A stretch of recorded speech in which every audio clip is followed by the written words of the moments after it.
Nice to meet you, Amrit. Okay, so let's discuss the TOEFL Home Edition. Um, let's start with some general questions. Why did you decide to take the TOEFL? So, David, I decided to take the TOEFL because I work in consulting currently and I plan to go to international B school. So, many of these institutes have TOEFL as a requirement. That's why I took the TOEFL. So yeah, and tell me a little bit about where you live right now, Amrit, and where you hope to study. So, I currently live in Pune, India right now, and I'm planning to look for institutes in France or UK. Okay, yes, and why France or the UK in particular? Yeah, so it's kind of funny. I recently saw Emily in Paris on Netflix. So that inspired me to go to France. Oh yeah, completely understandable. So, yes, let's talk a little bit about how you felt before you started the TOEFL. How did you feel going into your TOEFL experience? So I had given the GRE back in June. So I was well prepared on the English part of GRE as well. So TOEFL, I always thought I would not need to prepare that much because I had done decently well in the GRE. So the main thing I was focusing on is to give a number of mocks to be familiar with the format. Very good. And it's my understanding that you took the TOEFL Home Edition, correct? Yes, David, that's correct.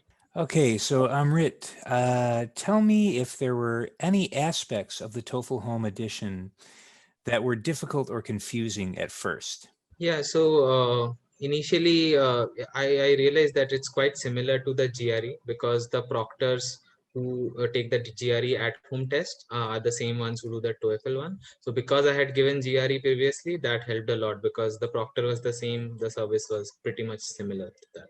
Oh, so you took the GRE Home Edition. That's very interesting. Can you tell me if there are any significant differences between GRE at home and TOEFL at home? So the proctoring service that provides the proctor U service is pretty much the same. So the experience of going through that is the same. The exams are obviously different. Okay, yes, very good. And then it sounds like your introduction to this experience was with GRE. When you initially registered for GRE at home, was anything there confusing at first? So initially, when I took the GRE, I was a bit confused about how that proctoring process will happen. What happens if my internet goes down or my laptop shuts out in technical glitches? What would happen? I was always scared about that. Nothing happened of that sort in the GRE part, but TOEFL I did face something, and the way that was handled, I am quite happy with that. Oh, okay, yes. So let's talk a little bit more then about your TOEFL experience. You did have a technical issue, but were there other aspects of the TOEFL Home Edition that you found easy or especially convenient? Yeah, so as I mentioned, as I had given the GRE earlier at home, so I was comfortable with the proctoring experience. The proctors are actually quite friendly; they make you feel comfortable. And mostly the exam I thought was easier as compared to the English section in GRE. Okay, yes, I can imagine, yeah, that TOEFL English would be easier than the GRE. Yeah. So another question I'd have for you is breaks. A lot of students ask us about the breaks you take. Were you able to take breaks during the TOEFL Home Edition, and what was that like if you could take a break? So TOEFL does have like a compulsory 10-minute break in the middle. So during that time, I was able to get up from my seat, go to the washroom, freshen up. So that was easy. I just had to tell the proctor once that I'm going for a break, just to be safe, and then I went for the break. It was fine. That's excellent news. Let's talk about format. You probably practiced with some official TOEFL materials before taking the exam, correct? Yes. And had you taken the traditional test center TOEFL exam at any point in the past? So no, I did not take the like the official test center one version. I took all the paid versions also of the official TOEFL test just to get a feel of the format. Okay, excellent. Yes. So, how did the format on the TOEFL Home Edition compare to the formats you had seen in other official settings? So the format, to be honest, was pretty much the same. So the order is the like reading is first, then listening, and then after the break comes the speaking and writing section in that order. Okay, yes. And let's also talk about setup and security check.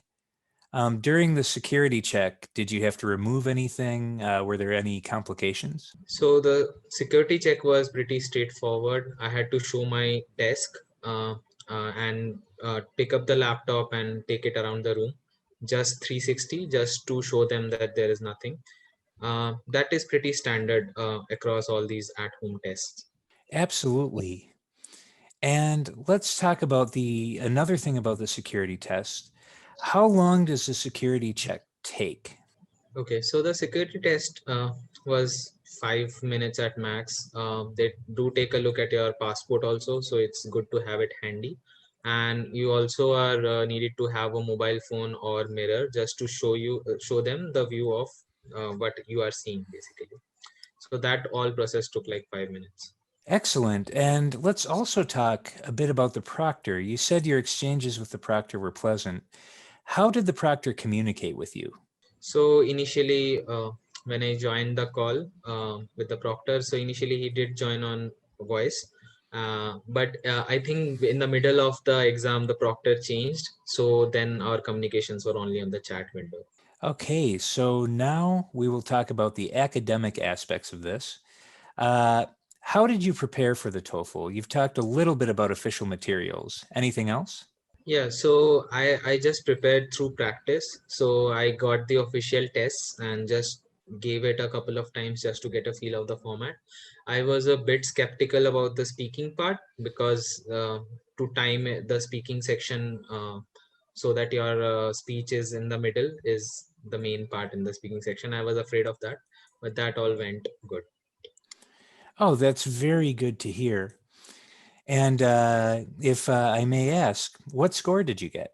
So I got 115.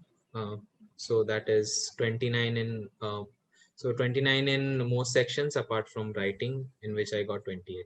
That is an excellent score. Do you have any advice for other students who might be watching this on how they can get a top score as well? So I would say it is just about like practice. So once you're familiar with the basic like format, I would just suggest to run through a few practice tests because that helps a lot, particularly in this test because it is more about how you respond to certain things. It's more about listening and how to make quick notes.